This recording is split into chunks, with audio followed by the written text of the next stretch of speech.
Bonjour à tous et bienvenue sur Naël Prépa. On se retrouve aujourd'hui pour un exercice sur le chapitre des matrices qui est super classique. Donc il faut absolument que vous maîtrisiez cet exercice. Il retombe tous les ans aux euros, vous pouvez même en avoir besoin pour les écrits, donc il faut absolument bien le maîtriser. Avant de passer à la correction, je vous rappelle que vous pouvez me retrouver sur Instagram, Naël-8 Prépa. Vous pouvez me retrouver sur mon site personnel, je vous mets tous les liens en description. Sur mon site personnel, vous avez accès à toutes les slides format PDF, que ce soit des rappels de cours ou que ce soit des exercices. Donc voilà, je vous mets tout ça en PDF sur mon site personnel. Quand on sera suffisamment nombreux et que la chaîne aura grandi, j'achèterai une tablette numérique afin de pouvoir faire les démonstrations en même temps à l'écrit avec vous. Simplement, c'est un petit investissement, donc j'attends qu'on soit suffisamment nombreux pour que ça vaille le coup. Voilà, donc petit jingle et on se retrouve juste après pour la correction.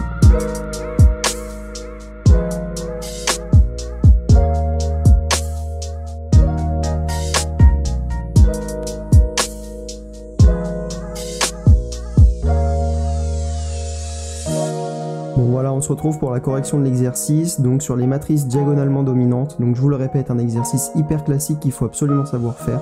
Donc l'énoncé, on vous donne A, une matrice carrée de taille n à coefficient dans C, telle que pour chaque ligne, la somme de tous les éléments, sauf l'élément diagonal, en valeur absolue, est plus petit que la valeur absolue de l'élément diagonal. Donc vous prenez votre matrice carrée de taille n, sur chacune des lignes, vous sommez en valeur absolue tous les coefficients de la ligne, excepté l'élément diagonal. Cette somme-là est inférieure, stricte, à la valeur absolue de l'élément diagonal. Donc c'est ce qu'on appelle une matrice strictement diagonalement dominante. Il s'agit de montrer que ce type de matrice est une matrice inversible. Donc la correction en elle-même est pas extrêmement compliquée, il faut juste avoir bien en tête comment est-ce qu'on aborde ce problème. Donc vous vous retrouvez face à ce problème. Qu'est-ce que vous avez comme information là-dessus? L'information principale que vous avez sur cette matrice-là, c'est que ces vecteurs colonnes, ils sont de telle manière que l'élément diagonal de chacun des vecteurs est l'élément qui domine la ligne. Donc c'est-à-dire que là, l'information principale que vous avez, c'est que votre matrice, chacun de ces vecteurs colonnes vérifie une propriété particulière qui est que l'élément diagonal de la matrice est l'élément qui domine toute la ligne. Donc en quelque sorte, l'idée qu'il faut avoir ici, c'est de se dire les vecteurs colonnes de cette matrice, ils vont former une famille libre.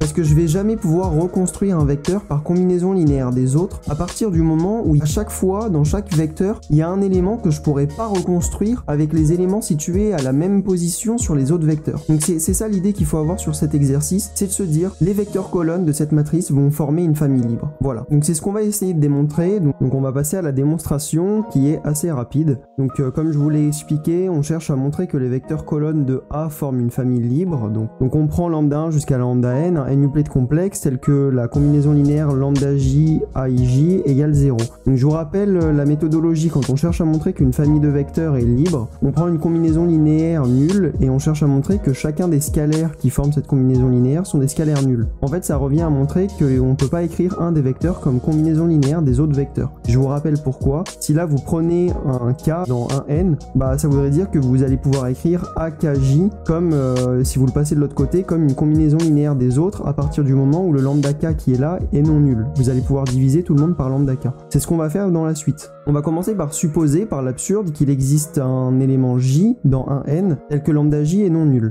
Ensuite, on prend lambda k qui est le max des lambda i en valeur absolue. J'ai oublié de le mettre, je le corrige avant de mettre le PDF en ligne. Donc une fois qu'on a ce lambda k qui est le max des valeurs absolues des lambda i, comme on sait qu'il y a un lambda j non nul, alors lambda k également il est non nul. Donc on va pouvoir diviser par lambda k. Et on va faire exactement ce que je vous avais annoncé. On va pouvoir écrire akk de cette façon-là. Donc akk, il est égal à moins la somme des lambda j sur lambda k, akj. Donc simplement on exprime akk comme une combinaison linéaire des autres éléments. Ensuite, qu'est-ce qu'on va pouvoir tirer de ça? On va pouvoir en tirer que en valeur absolue, akk, il va être plus petit par inégalité triangulaire que la somme des lambda j sur lambda k, valeur absolue des akj. Donc je vous rappelle, on fait juste une inégalité triangulaire ici. On dit juste que akk, il est plus petit que la valeur absolue de ça. Et donc la valeur absolue de ça, par inégalité triangulaire, c'est plus petit que les lambda j sur lambda k, et ça en valeur absolue du coup. Voilà, il faut aussi mettre des valeurs absolues sur les lambda j. J'ai oublié les valeurs absolues sur tous les scalaires, je les corrige à la correction.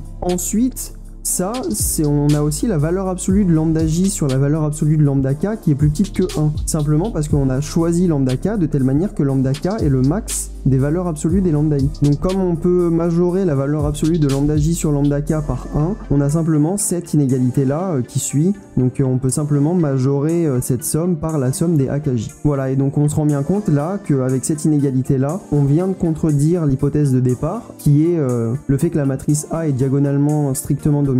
Donc voilà, c'est absurde. On vient de montrer que on peut pas avoir un des vecteurs colonnes de A qui s'écrit comme combinaison linéaire des autres. Donc voilà, retenez absolument bien cette démonstration, elle peut vous être super utile. J'ai déjà vu des sujets d'écrit où on avait besoin de savoir démontrer ça pour faire la question. Retenez bien ça et on se retrouve bientôt pour une prochaine correction.